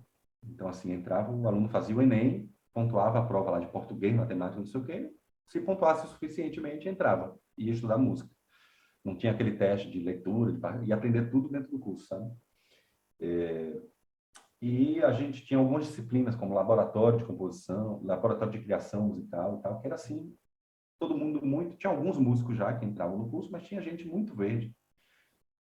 E eu e alguns outros professores, né, a gente fazia essa experiência assim, de fazer daquela disciplina um ambiente de criação livre, com instrumentos, mas com os instrumentos sendo tocados por quem podia tocar de maneira convencional, beleza, eles podiam explorar isso de maneira convencional, com a técnica convencional, mas quem ainda não dominava essa técnica convencional de instrumento, explorava de outras maneiras. Então, sei lá, passando o arco do violino nas cordas de violão, ou arranhando, raspando a corda do violão, ou com escordatura, reafinando as cordas de violão, ou usando o tampo do violão para fazer sons percussivos. E eles, de repente, se viam fazendo música no início do curso, sem domínio de técnica convencional dos instrumentos, né? Começando a ter esse domínio, mas se viam fazendo música em grupo. E aquilo era transformador para eles e, ao mesmo tempo, também davam a abordagem inicial que era imunizada contra esses preconceitos, a essas sonoridades diferentes que a gente estava começando. Eles já começavam ali se ambientando com essas sonoridades diferentes. claro. Então, quando a gente ia mostrar, sei lá, obras contemporâneas, não era muita surpresa para eles. Claro, olha que Achavam, olha interessante. que, isso foi uma experiência bem interessante. Nossa, E assim, e muitas vezes isso é outra coisa muito interessante, Lautaro. Muitas vezes é muito mais fácil fazer esse trabalho com quem chega ali totalmente verde no curso do que com quem já chega tocando. claro, Porque quem já chega tocando já chega com preconceito, com essas caixinhas bem definidas do que pode ser música, do que não pode ser música. E fazer isso dentro de um curso de bacharelado é praticamente impossível, porque aí sim as pessoas já estão completamente viciadas, completamente viciadas assim no que seria o bem tocar um claro, instrumento, tocar bem um instrumento com a técnica apurada e tal. E aí sim elas torcem mais o nariz quando você pede para fazer algo diferente, claro, porque isso não estava em nenhuma classe que eu fiz ali de violino, entendeu? E agora está me claro, pedindo para fazer isso. Isso não soa bem, né? Já tem bem definido o que é soar bem, o que é não soar bem. E às vezes é muito mais fácil trabalhar justamente com público de não músicos ou quem está iniciando na música. claro. E assim, e voltar para trabalhar a técnica convencional, os estudos do instrumento tradicionais com a sonoridade tradicional não é difícil, porque a pessoa só abriu mais uma porta. Ela não fechou Claro, aquela porta. Ela exato. voltou. Enquanto ela Porque o não tradicional não se fecha tão não se facilmente fecha, como isso novo. não se fecha. Então ela volta para Olha estudar que a técnica. interessante. Ela vai continuar se interessando por aquilo também. Só que agora ela abriu uma nova porta, né? Que interessante, claro, é como uma nova, completamente diferente reeducação musical. Eu imaginava que é como ter um bebê, uma criancinha que você está apenas começando a ensinar coisas. Ele não tem preconceitos antes de... Ele está começando a saber uma coisa, né? Uma coisa assim. Olha que interessante. E interessante também essa ideia, porque na música é muito importante, em tudo, mas na música é muito importante a questão para aprendizado de você ver resultados e o empolgamento, né? Porque às vezes você trabalha, trabalha, trabalha e parece que não acontece nada, é só muito tempo depois, tem você vê aí materializar algum logro. Então, achei muito interessante também essa ideia de que o estudante chega e já se acha fazendo música. É, Assim, quase no começo, e é muito interessante para esse negócio de gerar um interesse, uma empolgação, né?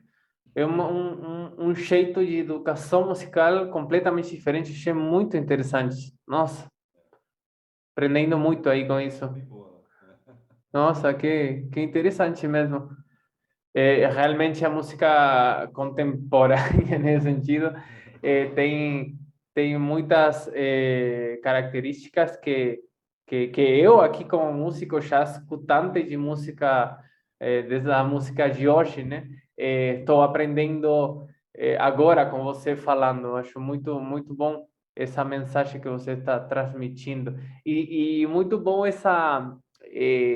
esse nome que vocês colocaram falando disso de não colocar barreiras, esse nome, música de agora, porque até inclusive contemporâneo talvez cheire como uma barreira, mas música de hoje, música de agora, eu Agora, acho que ajuda também a essa abrir a mão aí para, né? com certeza, com certeza. E ajudou muito, assim, a gente teve realmente, assim, um público jovem que se interessava muito em ir para os concertos e geralmente gostavam, assim, sabe? O público da Bahia também é bem especial, tá? O baiano normalmente é bem aberto, assim. O baiano é muito aberto. E, inclusive, para coisas mais experimentais e tal. E Salvador, especialmente, né? Salvador é uma cidade muito interessante, com muita gente de muitos lugares do Brasil e com a própria experiência de viver na cidade passa muito por experiências estéticas inusitadas, diria assim. Interessante. Nossa, muito bom tudo. E em que você está trabalhando agora? Que é o que se vem? Que é o que você tem aí na galera? Tá. A última coisa a última peça que eu acabei de fazer, né, tem, sei lá, um mês eu concluí, na verdade, trabalhar na gravação dela, foi uma peça chamada Oxóssi, que é uma peça para percussão e eletrônica. E eu fiz ela para o Akin Sacramento, que é professor de percussão lá na Universidade Federal da Bahia. Ele me encomendou essa peça, eu comecei a trabalhar nela em agosto do ano passado, terminei assim, finalzinho do ano, final de dezembro, e aí ele trabalhou na gravação da peça, estreou no rádio, assim, foi engraçado, porque a gente fez uma peça para estrear no rádio, Olha, estreou na rádio da Universidade da URGS, aqui em Porto Alegre, e agora a gente está preparando um vídeo dela para estrear também, assim, online, e depois, quem sabe, a estreia presencial também, que agora começou a retomar também lá na Bahia os concertos presenciais. Então, eu acho que em breve também o Akin deve estar fazendo isso daí. É uma peça de 17 minutos para percussão e eletrônica, e que é uma peça chamada Oxóssi, e está ligada a esse que é um orixá do candomblé. candomblé. E foi assim, a parte da eletrônica e também a parte instrumental foi toda baseada numa gravação histórica de uma canção para Oxóssi, cantada entre 1940 e 1942, pela mãe menininha do Gantuá, que é assim um ícone assim na Bahia, uma das principais líderes do candomblé, né? Já falecida já, mas o Gantuá é uma das principais casas de culto, tá, do candomblé e ainda muito importante na Bahia. E então assim tem uma gravação histórica de um linguista norte-americano que viajou naquela região querendo ver como o Yorubá se manteve, ou seja, uma língua africana original africana se manteve na Bahia e nos Estados Unidos também em alguns pontos e na América Latina também em alguns outros pontos. Ele fez uma turnê gravando as pessoas cantando e falando nessa língua africana. E aí ele gravou essa canção para Oxóssi com a mãe menininha cantando, e eu peguei essa gravação e processei bastante, mas é ela que está presente o tempo todo na peça, na parte eletrônica e também na parte instrumental. Então esse foi o último projeto no qual eu trabalhei, de certa forma estou trabalhando nele ainda, e agora estou organizando um encontro de música contemporânea aqui no Rio Grande do Sul. Estou na comissão artística da Orquestra Sinfônica de Santa Maria, que é uma orquestra, na verdade, da UFSM, e como membro dessa comissão, eu estou organizando um encontro de música contemporânea para setembro. Então vai ter um concerto com orquestra, com compositores gaúchos ou residentes aqui no Rio Grande do Sul. Então, vão ser 3 concertos com outras atividades também. Então, no momento agora, é isso que está me ocupando um pouco. Devo compor uma peça também para um desses concertos. Então, é mais um projeto artístico aí pela frente. E eu acho que é isso, assim. Agora voltaram as aulas também presenciais, estava tudo no regime online, né? Então, agora a gente voltou aqui na UFSM, tudo presencial. Então, estou me reambientando, porque teve que ser uma adaptação ali para o online e agora tem que ser uma adaptação. Depois de 2 anos, né? Você tem que se readequar para o presencial, assim. Então, dando muita aula, um projeto de pesquisa aqui também. A gente tem o projeto Criação Musical e Pesquisa Artística. Tem um projeto de extensão também, que fica a dica também para quem está ouvindo o podcast. Tem muito material, assim, dicas de composição musical, por exemplo. A gente faz pequenos vídeos, coloca por lá. A gente faz conversas como essa aqui, por exemplo, com músicos especialistas em música contemporânea, ou com compositores e compositoras. Não é bem no formato podcast, que eu vejo que você dá bem um formato de podcast, assim, mas é como se fosse mais palestras e bate-papos. Claro. Como se pode encontrar isso? Como se pode pesquisar? O canal do projeto de extensão, que eu sou coordenador, que é o Gestações Musicais. A gente acha tanto o Instagram, que é o @gestmusufsm, quanto o YouTube, que é só botar lá na busca do YouTube, Gestações Musicais, que vai aparecer o nosso canal por lá. Então, todas essas conversas que a gente teve desde 2020 estão gravadas lá. Tem os cortes também que a gente faz, né? A gente faz... Claro. Vou deixar na descrição do vídeo esse canal, pode ser? Ótimo, maravilha. Tá, genial. Lá além de ter a conversa completa, a gente faz também assim momentos importantes. Claro. Tá bem legal assim esse projeto de extensão. Então, o público, sei lá, pessoal que é violonista, que acompanha o teu podcast, ou pessoal que nem é músico, mas gosta de acompanhar o bate-papo com outros músicos e tal que você faz, eu acho que tem um material lá assim excelente também no... Nossa, que bom. Super interessante. E acho muito interessante que você é muito empreendedor nesse sentido. É muito criador de movimentos, de coisas, que nem o que eu estava falando antes. Agora, acho muito bom, além da música muito boa que você faz, acho super interessante essa questão tão empreendedora que você tem de gerar coisas, que nem agora esse festival que você falou. Isso eu acho super admirável. Muito bom. Parabéns. Valeu, Lautaro. Eu acho que isso é assim uma parte fundamental para quem é compositor ou compositora. A gente não tem as coisas assim dadas, né? A gente tem que construir. Tem que inventar. Sim. A gente tem que inventar situações em que essa música que a gente faz e que nossos colegas fazem vai circular, né? Exatamente. A gente tem que tentar ao máximo fazer com que isso apareça, que essas oportunidades surjam, né? Então, eu acho assim que o compositor atual não pode ser aquele compositor que está lá na sua torre de marfim, Claro. Esperando que alguém venha a pedir para ele, assim. E isso tem muito também comparação com um músico.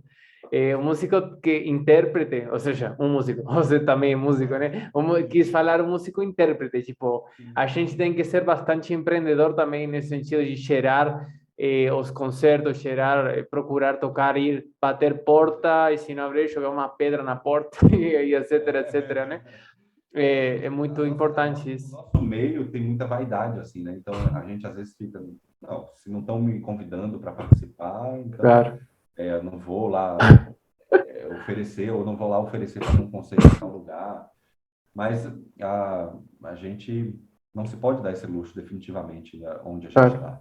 A gente tem que, na verdade, a gente tem essa responsabilidade de criar situações para que a gente possa continuar fazendo música, né? Se a gente acredita nessa música, eu acho que isso tem que ser feito.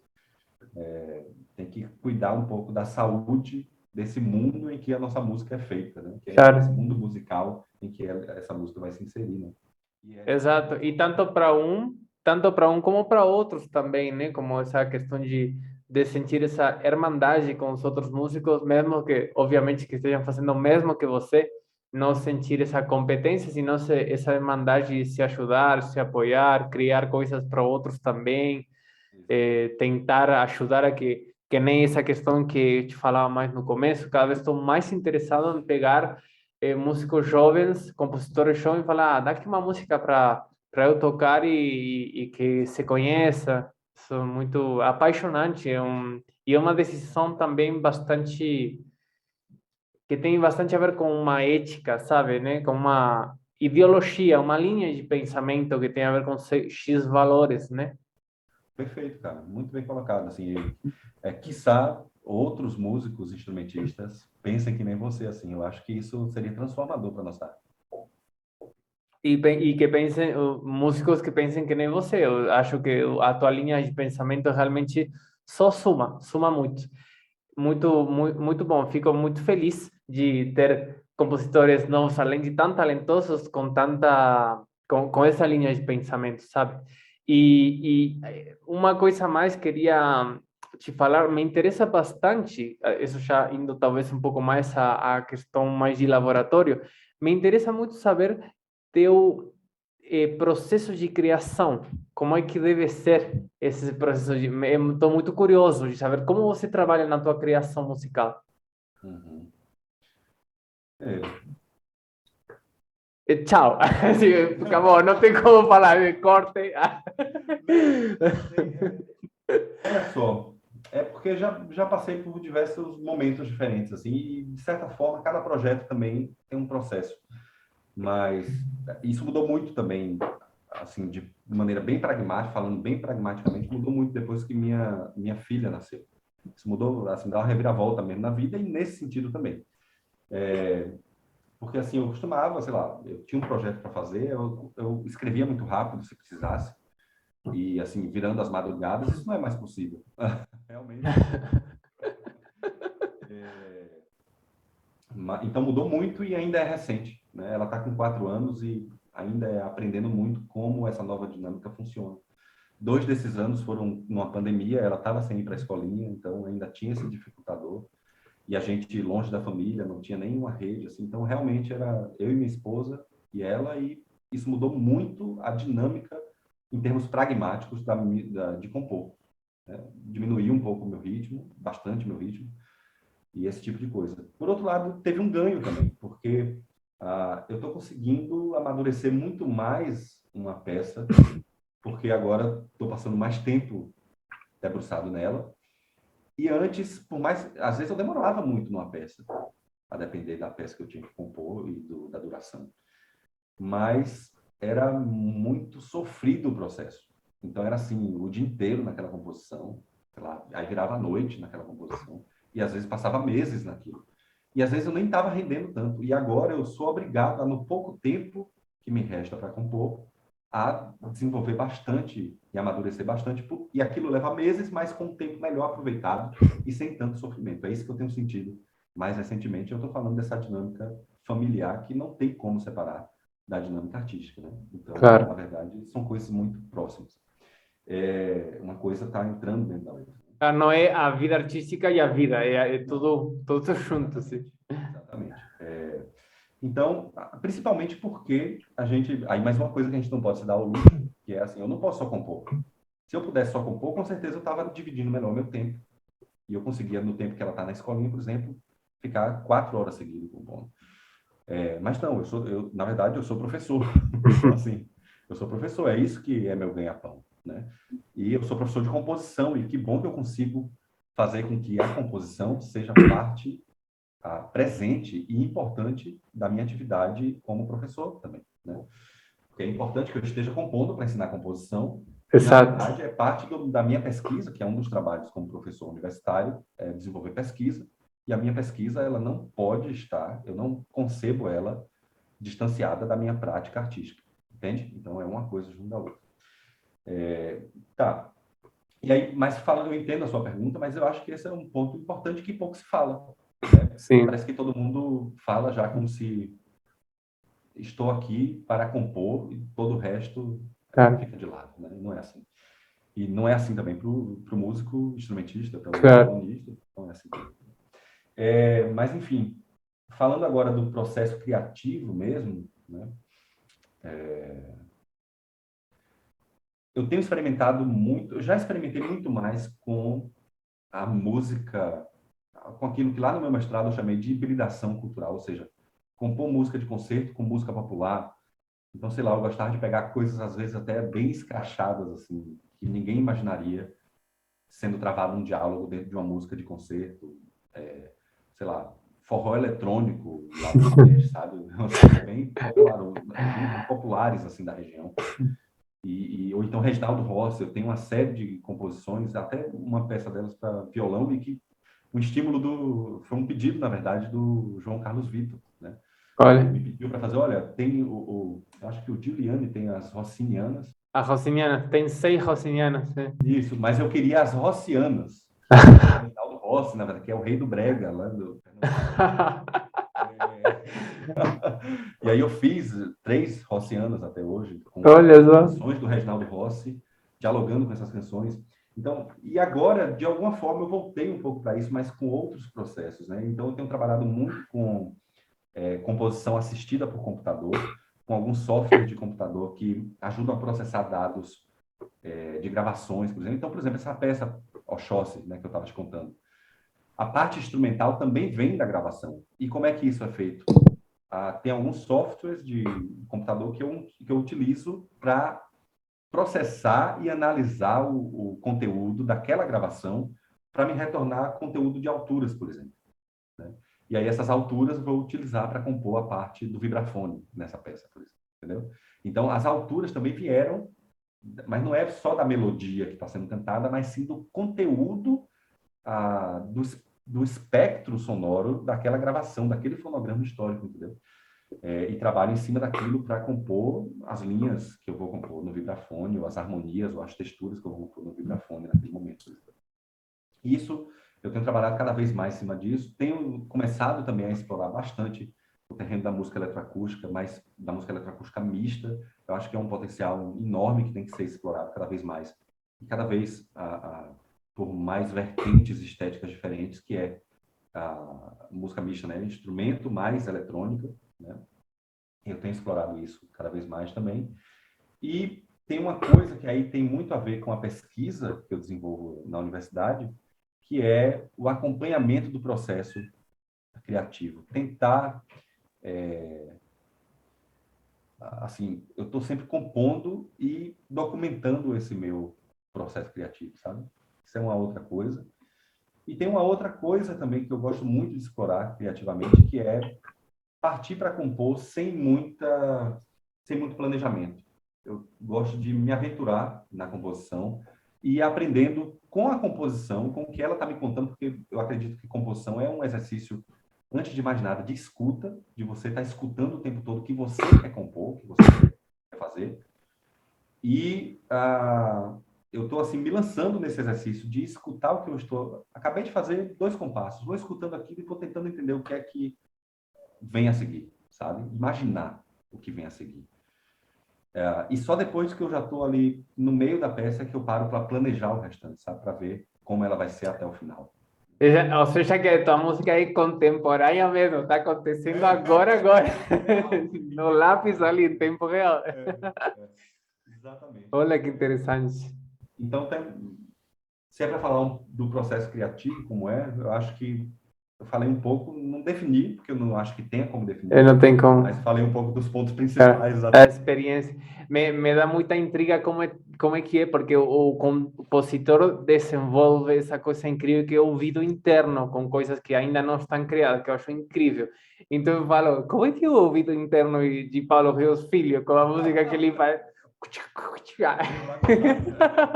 Claro, me dá muita intriga como é ter ouvido interno com essa questão de ir ditando internamente o que tem que acontecer na pauta. Que interessante. Quando eu falo até dessa escuta, desse exercício de escuta, é até falando de maneira mais abrangente um pouco, né? Não é exatamente de você escutar as notas uma depois da outra, mas muito Claro. você escutar as sensações, sabe? Claro. Então, escutar as sensações. Depois a nota eu até paro. Se eu estou compondo para violão, eu componho muito com o instrumento na mão. Olha. Então, na verdade, eu não estou escutando as notas uma Claro. depois da outra, os acordes, sabe? Dentro da cabeça. Mas eu escuto algo como se fosse um borrão. Claro, você escuta a sensação que quer e depois procura com que gerar essa sensação que você escutou, né? Exatamente. Olha que maravilha. Exatamente, né? Por aí. Muito interessante, muito bom. Então, Paulo, na verdade é que estou super feliz de você ter estado no meu podcast. Acho você, além de uma pessoa que faz um trabalho artístico muito bom, realmente acho você um grande compositor e que cada vez tenho mais interesse em conhecer mais e me aprofundar e que o povo Obrigado. conheça você. Eu acho você uma pessoa muito interessante, com pensamentos muito interessantes e dessas pessoas que empolga e inspira a conhecer. Obrigado por ter Fico participado. feliz, Otávio. Poxa, obrigado aí pelas palavras e a felicidade foi toda minha. Você também é um cara muito legal, eu gostei muito de conversar contigo e que bom que você tem esse projeto aí. Eu vejo também que você está sempre se movimentando, está sempre movimentando ali nas redes, né? Principalmente porque a gente se conheceu agora, nesse período de pandemia, e foi o que nos restou ali, né? As redes e tal. Mas eu tenho certeza que você está sempre tentando tocar também e que isso volte o mais rápido possível, que seja seguro e viável para você voltar a tocar. E fica já um convite também para, assim que possível, vir aqui a Santa Maria, ao FSM, a gente organiza alguma coisa por aqui, Nossa, que um bom. recital, uma gravação, um workshop, qualquer coisa assim, tá bom? Fica já o convite aí, beleza? Nossa, fico super honrado, vai ser muito bom e fazer alguma coisa junto com você vai ser uma grande honra e vai ser muito maravilhoso. A gente tem que se encontrar, vai ser muito Com maravilhoso certeza, quando a gente se encontre pessoalmente, vai ser muito com maravilhoso certeza, mesmo. com certeza. Obrigadão mesmo, viu? Falou, um abração. Então, gente, novamente com outro grande convidado que honra novamente meu podcast. Obrigado a todo mundo por assistir até agora. Vou deixar embaixo na descrição do vídeo no YouTube toda a informação de Paulo Rios Filho que vocês têm que pesquisar e conhecer, porque é uma pessoa que está deixando muito pela cultura musical.